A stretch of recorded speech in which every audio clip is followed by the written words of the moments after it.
ধরনের জ্বালানির মূল্য বৃদ্ধির বিরুদ্ধে, পেট্রোল ডিজেলের মূল্য বৃদ্ধির বিরুদ্ধে ইনকিলাব জিন্দাবাদ। অবগত আছেন, গোটা দেশে পরিবহন শিল্পের সঙ্গে যুক্ত হলো প্রায় 10 কোটি মানুষ এবং এর অধিকাংশ হলো শ্রমজীবী, আবার কিছু মালিকও আছে। আজকে এই পরিবহন শিল্প হলো ভারতবর্ষের সবচেয়ে বড় কর্মসংস্থানের ক্ষেত্র।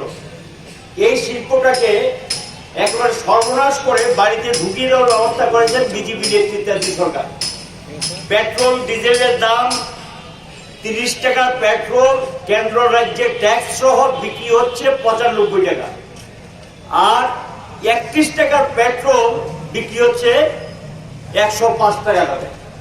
এই হলো গিয়ে পরিস্থিতি।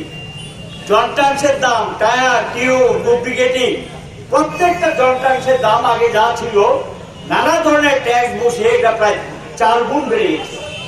বাংলা দিয়ে বাড়িয়ে দিচ্ছেন বিভিন্ন ট্যাক্স, বিভিন্ন ফি বাংলা দিয়ে বাড়িয়ে দিচ্ছেন এবং এমন অবস্থা তৈরি করেছেন একটা সাধারণ গাড়ির মালিক সরকারের এই বাড়তি ট্যাক্স দিয়ে আর ইন্স্যুরেন্সের প্রিমিয়াম যেটা প্রায় 10 গুণ 20 গুণ বাড়িয়ে দিয়েছেন, এটা দিয়ে তাদের পক্ষে গাড়ি চালনা করা সম্ভব না।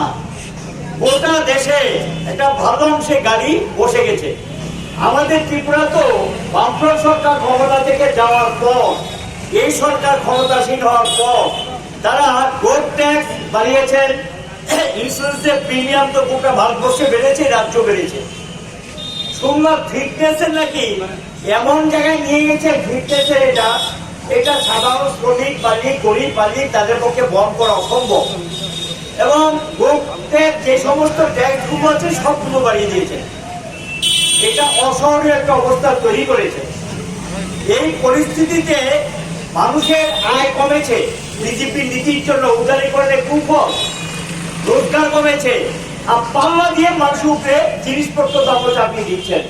আপনারা জানেন প্রতিটা জিনিসপত্রের দাম এমন জায়গায় নিয়ে গেছে যেটা অসহনীয়, কোনো সাধারণ মানুষের পক্ষে এটা সম্ভব না। এখানেই তারা শেষ করেনি। গ্যাস এখানে চালু করে তাদেরকে খুব খুশি হয়ে গ্যাস নিয়েছিলেন। এই যে সিএনজি যেটা দিয়ে গাড়ি চালাতেন, এটারও কেজির দাম প্রায় ডাবল করে দিয়েছে। অর্থাৎ নরেন্দ্র মোদী 2014 সালে সরকারে আসার পর এখন পর্যন্ত গোটা দেশে জিনিসপত্রের দাম কোথাও 100 গুণ, কোথাও 200 গুণ বাড়িয়ে দিয়েছে।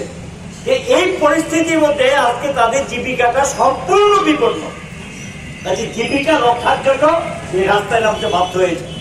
শুধু তাই না, আমরা লক্ষ্য করছি বাংলা দিয়ে গোটা দেশে মোটর ভেহিকেল অ্যাক্টকে সংশোধন করে এমনটা করে দিয়েছেন, আমেরিকার রাস্তাঘাট, আমেরিকার মানুষের আর্থিক অবস্থা আর ভারতবর্ষের রাস্তাঘাট কি এক? আমেরিকার আইন হুবহু রকম করে এনে ভারতবর্ষের লাগু করে দিয়েছেন।